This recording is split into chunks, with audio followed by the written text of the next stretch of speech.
Hello বন্ধুরা, সবাইকে মিষ্টি শুভ দুপুরের অনেক অনেক শুভেচ্ছা রইল।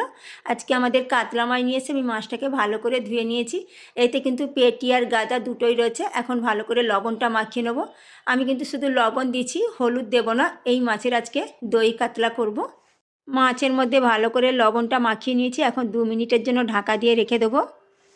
রান্নার জন্য যা যা লাগবে আমি এখানটা নিয়ে নিয়েছি। একটা পেঁয়াজ কুচিয়ে নিয়েছি, দুটো বড় বড় পেঁয়াজ, আদা রসুন কাঁচা লঙ্কা একসাথে বেটেছি, গরম মশলা নিয়েছি, এলাচ লবঙ্গ দারুচিনি গোলমরিচ, আর 7টা থেকে 8টা কাজু বাদামকে আমি বেটে নিয়েছি, আর নিয়েছি টক দই। আমি রান্নাটা করব, আগে মাছগুলো ভাজবো। তেল ভালোভাবে গরম হয়ে গেছে, মাছ দিয়ে দেবো।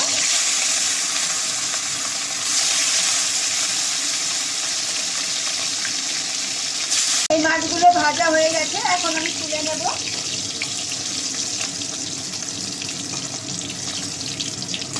বাকি মাছগুলো একইভাবে ভেজে নেব। সব মাছগুলো ভাজা হয়ে গেছে। এই তেলের মধ্যে আমি পেঁয়াজ দিয়ে দেবো। এটা আমি বেরেস্তা করার জন্য তুলে রাখবো। পেঁয়াজটা কিন্তু আমার লাল করে ভাজা হয়ে গেছে, এটা আমি এখন তুলে নেব। তেলের মধ্যে আমি গরম মশলা ফোড়ন দেবো, শুকনো লঙ্কা দেবো, যে মশলাটা বেটেছি ওইটা দিয়ে দেবো, লবণ দিয়ে দেবো। মশলাটা আমার ভালোভাবে কষানো হয়ে গেছে। এখন আমি যে কাজু বাদামটা বেটেছি দিয়ে দেবো।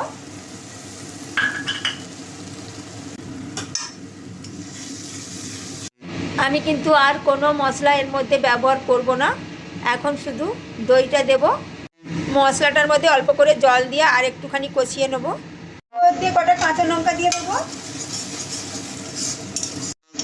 এখন আমি টক দইটা দেব, তবে আমি গ্যাসটা একদম কমিয়ে দিয়েছি। সব কিছু ভালোভাবে কষানো হয়ে গেছে, তেল ছেড়ে দিয়েছে। এখন আমি কিন্তু এতে ঠান্ডা জল দেবো না, আমি জল গরম করেছি, জলটা দিয়ে দেবো।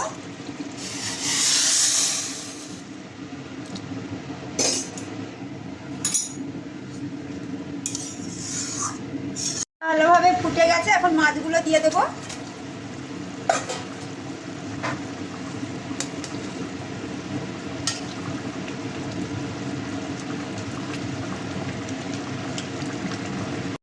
হয়ে গেছে। আমি এখন পেঁয়াজের যে বেরেস্তাটা করে রেখেছিলাম ওইটা আমি উপর দিয়ে দেবো। এখন আমি নামিয়ে নেব। দই কাতলা একদম রেডি হয়ে গেছে বন্ধুরা। যদিও আমি আপনাদের মতন অত ভালো রান্না পারি না, যেটুকু পারি সেটাই আপনাদের মাঝে শেয়ার করলাম। আমার রান্নাটা আপনাদের কেমন লাগলো কমেন্ট করে জানিও। সবাই ভালো থাকুন, সবাইকে টাটা।